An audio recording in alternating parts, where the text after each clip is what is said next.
भाजपा के कद्दावर नेता परिणय फूके के खिलाफ प्रिया फूके ने जो बिगुल फूका था, उस मामले में एक नया तूल आ चुका है। प्रिया फूके एक तरफ मुंबई पहुंच गई है और दूसरी तरफ प्रिया फूके की सास रमा फूके ने चुप्पी तोड़ते हुए मीडिया से बातचीत की। मीडिया से बातचीत करते वक्त रमा फूके भावुक होकर कहती है कि हमारे नाती पोतियों का इस्तेमाल कर कर प्रिया फूके हमें ब्लैकमेल कर रही है। इसके अलावा भी मीडिया से बात करते वक्त रमा फूके ने कहा कि हमारे पॉलिटिकल वर्चस्व का इस्तेमाल करके प्रिया फूके फुटेज ले रही है।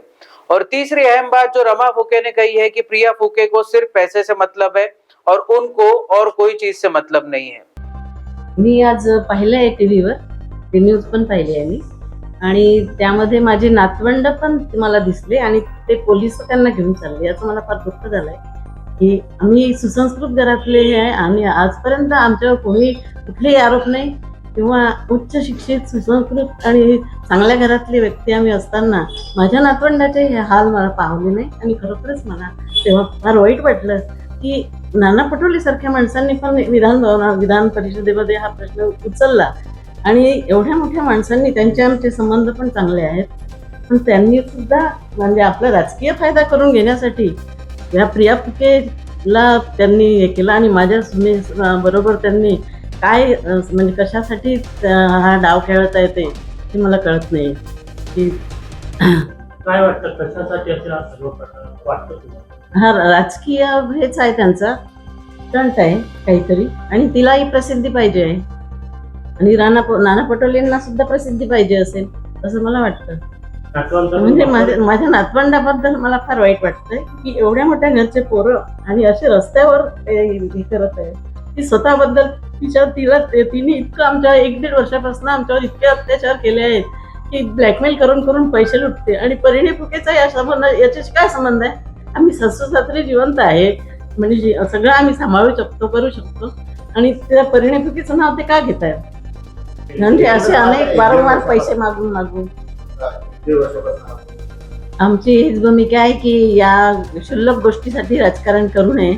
प्रकरण न्यायप्रविष्ट आहे आणि म्हणजे सगळे न्याय तिला मिळणारच आहे आणि संकेत फुकेची म्हणजे आमची जी प्रॉपर्टी आहे ती अजूनही आमच्याच नावे आहे. संकेत फुकेचं नाव जिथे असेल ती तिच्या नावावर गेलेलीच आहे ऑलरेडी आणि म्हणजे कोणालाच आम्ही दिलेले नाही, कुठल्याच मुलाला दिले नाही. दोन्ही तिघी मुलांची प्रॉपर्टी एकत्रच आहे आणि तरी पण त्यामध्ये ही कशासाठी भांडते हेच कळत नाहीये मला. ती तिच्या नावावरच आहे, ती जेव्हा म्हणेल तेव्हा तिच्या नावावरच आहे. संकेत गेल्यानंतर ती तिचीच झालेली आहे ऑलरेडी, त्यामुळे ती कशासाठी करते हेच आम्हाला कळत नाहीये. हो, अगदीच होत आहे, कारण म्हणजे आमचंही घराण्याचं नाव बदनाम होत आहे. परिणय फुकेचं विनाकारण नाव बदनाम होत आहे. 4-5 वर्ष झाले तो वेगळा राहतोय, संकेत असताना पासूनच तो वेगळा राहतोय आणि तरी पण त्याचं नाव का घ्यावं? परिणय फुकेचा संबंधच नाही या प्रकरणाशी, तो कधी पडलाच नाही, त्याचा काय संबंध? म्हणजे अनेकदा ती पैसे मागते किंवा काही हे दरवेळेस आम्ही तिला पैसे देतो, 1-1 लाख 2-2 लाख सगळ्या पावत्या पण आमच्याकडे आहे. मी बँकेने अमाऊंट तिला देतो, तरी पण ती अशी ब्लॅकमेलच करत असते नेहमी. म्हणजे ती ब्लॅकमेल का करते हेच कळत नाही आणि परिणय फुकेचं नावही का घेते हेही कळत नाही मला. नाव घ्यावं ना तिने, रमेश फुकेंची सून आहे, संकेत फुकेची बायको आहे, परिणय फुकेचं नाव तिने का घ्यावं? त्याचा संबंधच नाही ना या प्रकरणाशी. कारण बाकी जे आहे ते सर्व नाना पटोलेंनी आज विधान भवनामध्ये पण म्हटलेलं आहे वाटतं की म्हणजे मी बघितलंय ते क्लिप की न्याय मागावा म्हणून. पण म्हणजे नाना पटोलेंनी मला वाटते जनरल विषय घ्यावा हा आमचा आणि त्यांनी ते तपासून पण पाहावं. माझी वकील जे आहे तीच मला सगळं सांगेल काय काय न्याय म्हणजे याच्यात आहे. तयार आहे आम्ही आणि सगळं आहेच ऑलरेडी त्यांच्या नावावर झालेलं आहे, ते वेगळं काहीच नाही आहे. पण ती भांडतेच कशासाठी हा प्रश्न आमच्या सगळ्या कुटुंबातल्या म्हणजे अदर रिलेटिव्हजलाही वाटतं की हे कशासाठी भांडून राहिले आहे ना, ते सगळं मुलांच्या नावावरच आहे, तर ही भांडतेच कशासाठी आहे? हो, न्यायालयीन लढाई तर लढतच आहे आम्ही. तिनेच पहिल्यांदा केस टाकली आहे कारण नसताना आणि ते न्यायालय जो न्याय देईल त्यावर आमचा विश्वास आहे. हा, म्हणजे माझ्या सुनेचा आणि माझ्या नातवंडाचा आणि हे तिलाही कळून नाही राहिले आहे की हे लोक म्हणजे आपल्या घरातल्या लोकांवर विश्वास ठेवण्यापेक्षा ती बाहेरच्या लोकांवर विश्वास ठेवून राहिली आहे आणि ते लोक तिला काय करतील आणि कुठपर्यंत नेतील ते काही सांगता येत नाही.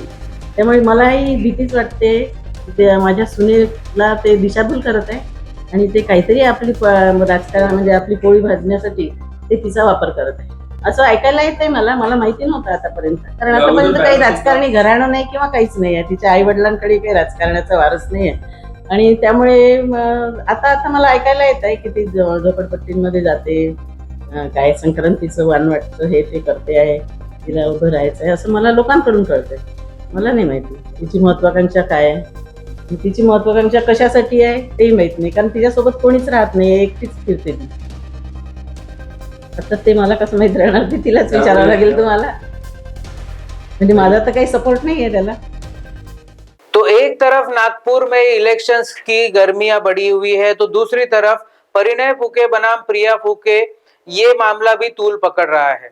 धीरे धीरे कर किस तरीके से परिणय फूके अपने आप को इससे बाहर निकाल सकते हैं, क्योंकि अभी रमा फूके ने अपनी चुप्पी तोड़ी है और चुप्पी तोड़कर मीडिया से बात की है। एक तरफ परिवार है तो दूसरी तरफ पार्टी है। परिणय फूके के बीच में उनकी धारा जो है वो बीच मझधार में फंसी हुई है।